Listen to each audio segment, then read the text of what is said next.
les proches des mêmes là qui ont détruit le Gabon pour continuer leur œuvre de pillage. Il n'y a pas d'autres cadres compétents qui peuvent vraiment diriger la CNAMGS sans tenir compte du népotisme là. Moi, je ne comprends pas. Vraiment, j'aimerais qu'on m'explique. Comment on arrive à voir cette dame-là? Déjà, elle a été à l'origine de cette élection contestée. On nous a fait croire qu'elle était l'opposition. Quelle opposition? L'opposition Moutouki? Je n'ai rien contre elle. Hein.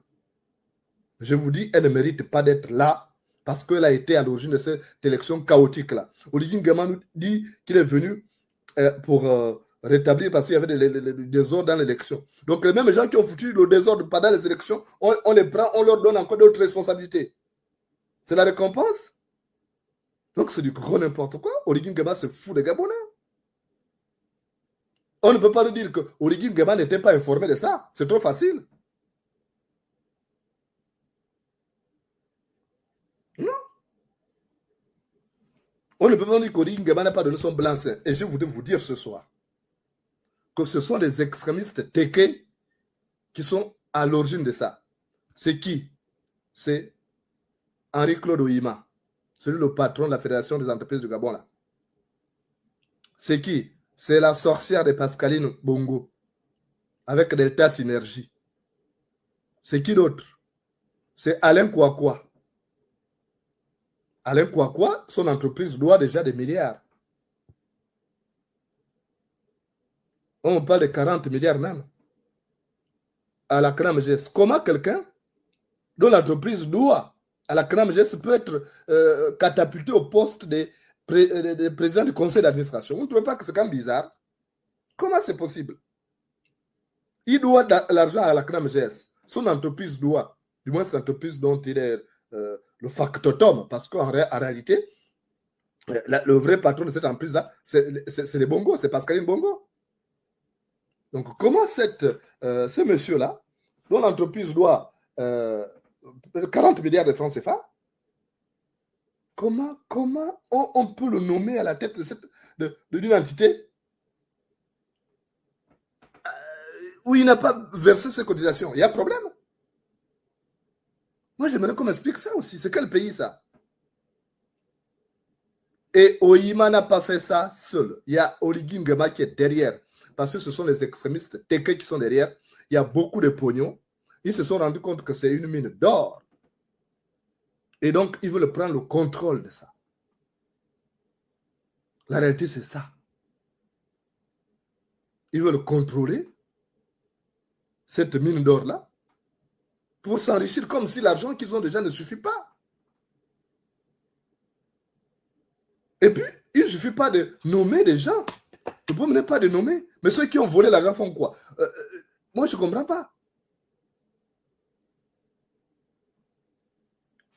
Il faut que Oligui Nguema nous explique.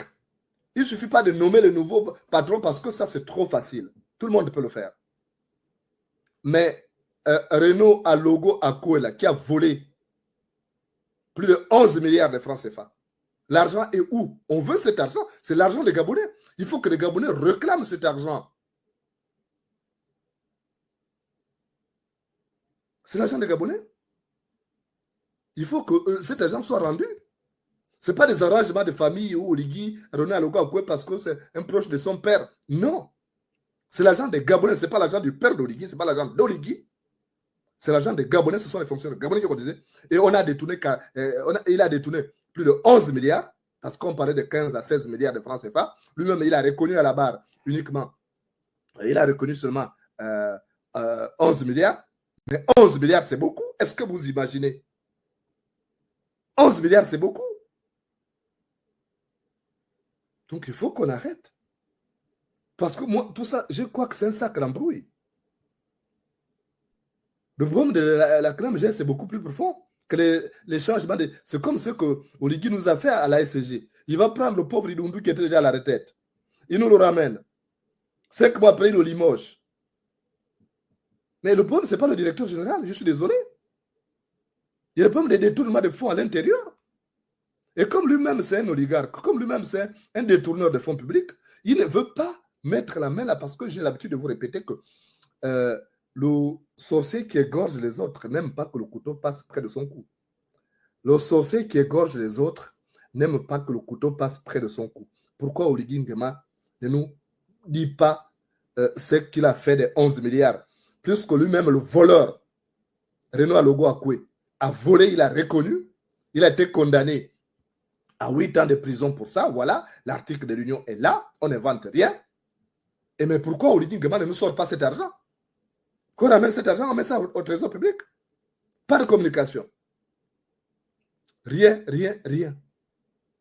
Comme si c'était son argent. C'est pas son argent, c'est pas l'argent d'Oligui. Je suis désolé. Oligui n'est pas héritier.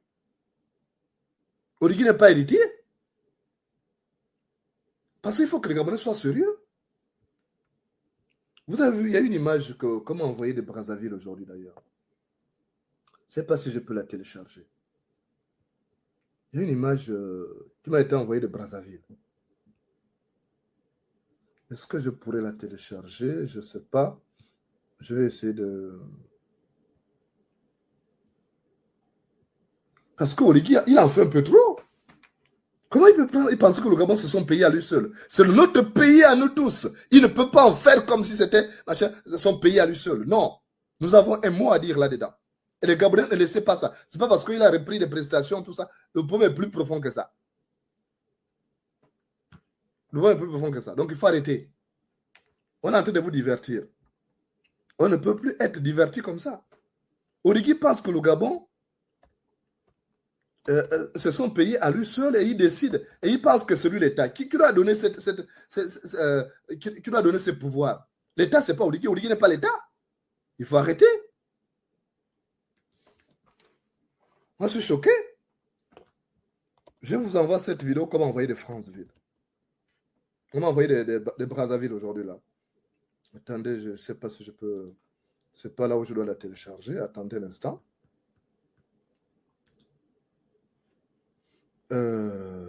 C'est quand même terrible ce qui se passe au Gabon. Et les gens se taisent. Il y a des Edungais qui sont là, qui acceptent ça, mais à un moment donné, il faut arrêter. C'est notre pays, c'est quoi? Si ce pays-là devient ingouvernable, vous allez faire comment? Comment on va tout accepter?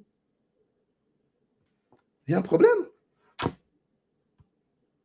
Voilà. Oligui, je disais tout à l'heure qu'Oligui pense que le Gabon, c'est son pays à lui seul.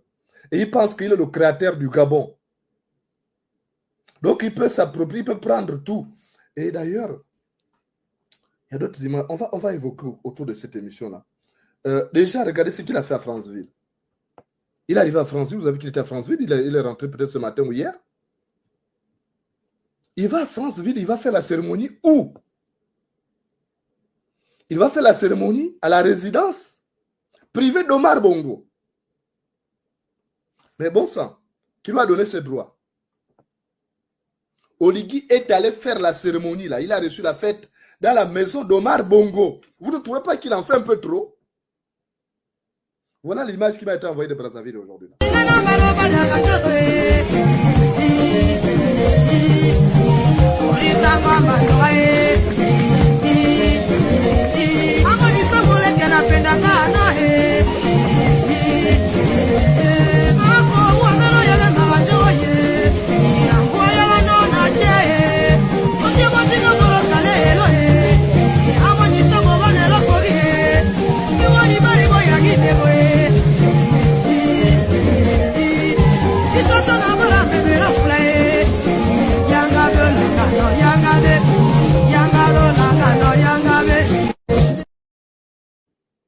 Donc ça, c'est dans la maison privée d'Omar Bongo.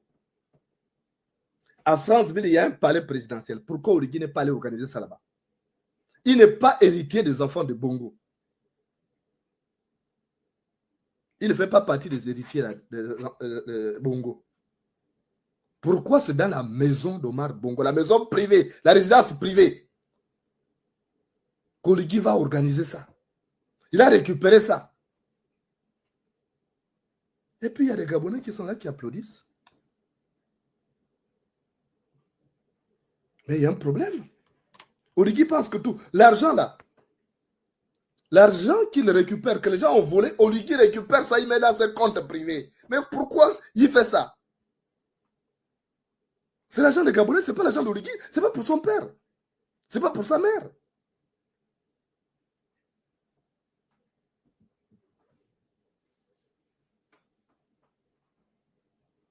Vous trouvez ça normal? Omar Bongo a quand même dirigé le Gabon pendant 42 ans. Omar Bongo a eu quand même suffisamment d'argent pour se construire, en dehors de l'argent volé. Omar Bongo a eu quand même assez d'argent pour se construire sa maison privée. Parce que l'histoire de cette maison-là, il faut que je vous dise, j'étais journaliste au Gabon pendant. J'ai accompagné le président Bongo dans l'émission. Je me souviens, parce que j'ai accompagné le président Bongo, je ne sais pas en quelle année, 2000, c'était 2005, je ne sais pas. En 2005-98. Où il arrive à Franceville, il parlait aux étudiants de l'USTM et qui criaient sur lui. Et à un moment donné, il leur a dit, taisez-vous, vous êtes bêtes. Je vous ai créé une université, si vous êtes, ce sont les enfants d'autres provinces qui apprennent même mieux que vous là-bas. Et les étudiants l'ont insulté, ils l'ont dit, bête toi-même. Et après, il nous a demandé de couper le micro pour ne pas diffuser ça. Il s'est adressé à eux en langue pendant longtemps. Et dans la soirée, il a reçu le notable. Et il y a un des notables, Marcel Sandungu. Je ne vous parle pas des choses, ma chère. Je vous parle des choses que je connais. Marcel Sandungu. Il lui a dit, monsieur le président, il faut que vous ayez votre maison ici, au-delà du palais présidentiel. Il faut que vous ayez... Et Omar Bongo a construit donc cette maison-là, à Franceville. Parce qu'il avait sa maison à Bongoville. Chez lui, c'est Bongoville.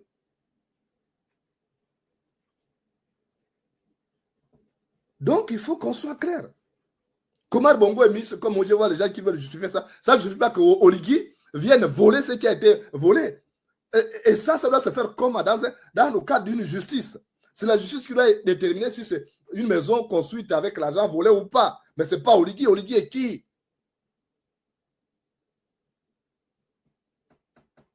Pourquoi on peut être méchant jusqu'à ce niveau? Et Oligui qui n'a rien obtenu de son côté paternel, ce sont les Batékés qui ont tout fait d'Oligui. Le père a enceinté la femme, il a fui, il est parti. Ils ne sont pas occupés des bébés. Les Batékés ont tout fait pour Oligui. Et c'est comme ça qu'Oligui doit... Vous encouragez ça? Dites-moi, vous encouragez ça? Même vous, ça vous plairait? Vous élevez un enfant du début à la fin. On n'a pas vu le père. Le père est seulement monté sur la mère, c'est tout. Tout le monde peut monter sur une femme et éprouver du plaisir. Et après, le père disparaît. Et c'est quand le fils a une situation enviable, il apparaît maintenant pour dire que c'est mon fils. Et puis, il prend tout, il amène dans l'autogoué, il oublie le côté maternel. Et c'est une malédiction.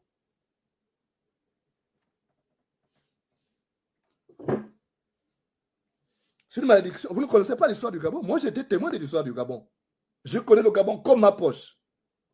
J'ai accompagné tous les dirigeants du Gabon, du plus petit au plus grand gardien de la République. J'étais là. Je connais l'histoire de ces pays-là. Donc, arrêtez. L'argent qui a été détourné, Oligui récupère ça, il ne met pas dans les caisses de l'État. Pourquoi? Est-ce que c'est l'argent de son père? Non. C'est l'argent des Gabonais. Lee White, pour sortir, Lee White est sorti du Gabon, il a payé. Il a donné 1 milliard à Oligui. Est-ce qu'Oligui a des... Vous pouvez montrer une trace au niveau de la comptabilité publique où il y a l'argent que Lee White a sorti? Lee White est tranquille. Pendant ce temps, on garde Sylvia Bongo. Pourquoi on garde Sylvia Bongo en prison? Parce que Sylvia Bongo n'a pas sorti l'argent. Parce qu'il a fouillé dans les caisses, il n'a pas trouvé l'argent. Parce que Sylvia Bongo planquait son argent dans les paradis fiscaux.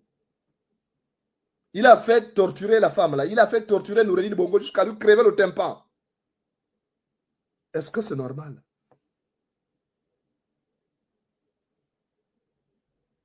Mais Gabonais, ne soyez pas méchants comme ça. Vous êtes en train de prendre une malédiction. Nous avons demandé une commission vérité et réconciliation.